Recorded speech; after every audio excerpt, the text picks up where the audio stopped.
छत्रपती संभाजीनगर येथील आयुक्त कार्यालय या ठिकाणी मौजे पाडळी, दुधा तालुका मंठा, जिल्हा जालना येथील नागरिक आमरण उपोषणाकरता बसलेले आहे।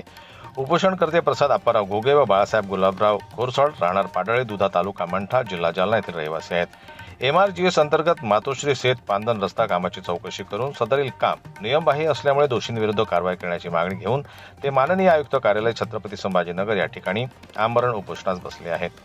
याबाबत माननीय उपमुख्य कार्यकारी अधिकारी साहेब, जिल्हा परिषद जालना यांनी पत्र देखील काढले होते, परंतु त्यावर कुठलीही उचित कारवाई न झाल्यानं अर्जदार यांनी आपल्या कार्यालयात तक्रार सादर केला, परंतु वेळोवेळी दिलेल्या तक्रारीत अर्ज आणि निवेदन याचा काही उपयोग न झाल्यानं न्यायालय जास्तीय माननीय उपायुक्त कार्यालय महात्मा गांधी राष्ट्रीय रोजगार हमी योजना कार्यालय छत्रपती संभाजीनगर या ठिकाणी 8/9/2025 रोजी आमरण उपोषण करत आपला निषेध व्यक्त केला।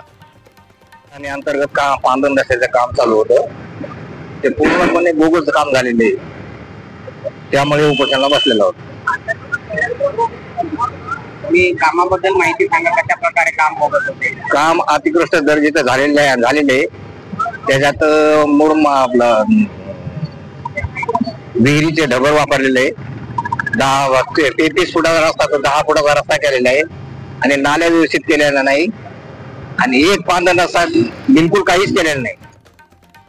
पाडळी, दुधा तालुका मंठा येथील ग्राम प्रशासन यांनी मातोश्री शेत पांदन रस्त्याचे कामामध्ये निकृष्ट दर्जाचं मटेरियल वापरून मंजुरात असलेल्या रस्त्याच्या अंतरात सुद्धा कमतरता करून अरुंद असा रस्ता बांधलेला आहे। या रस्त्याने शेतकऱ्यांना आपल्या शेतीमालाची ने-आण करताना अडचणी होत आहेत। रस्ता छोटा झाल्यामुळे या रस्त्याच्या बांधकामात निश्चितच भ्रष्टाचार झाल्याचा संशय प्रसाद आप्पाराव घोगे आणि बाळासाहेब गुलाबराव घोरसळ यांनी व्यक्त केला आहे। त्यामुळे माननीय आयुक्त कार्यालय छत्रपती संभाजीनगर या ठिकाणी ग्राम प्रशासनावर आरोप करत आणि जालना जिल्ह्याच्या ठिकाणी तालुक्याच्या ठिकाणी कुठलाही न्याय न भेटल्यानं आणि कुठल्याही प्रकारची चौकशी न झाल्यानं आम्ही विभागीय आयुक्त कार्यालय छत्रपती संभाजीनगर तसेच माननीय उपायुक्त साहेब, महात्मा गांधी राष्ट्रीय रोजगार हमी योजना कार्यालय छत्रपती संभाजीनगर या ठिकाणी आमरण उपोषणास बसलेलो आहो, असे ते यावेळी म्हणाले।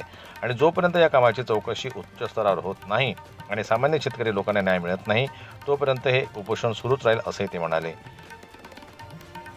जनमत लाईव्ह न्यूज करता छत्रपती संभाजीनगरहून दिलीप वरघट यांची रिपोर्ट।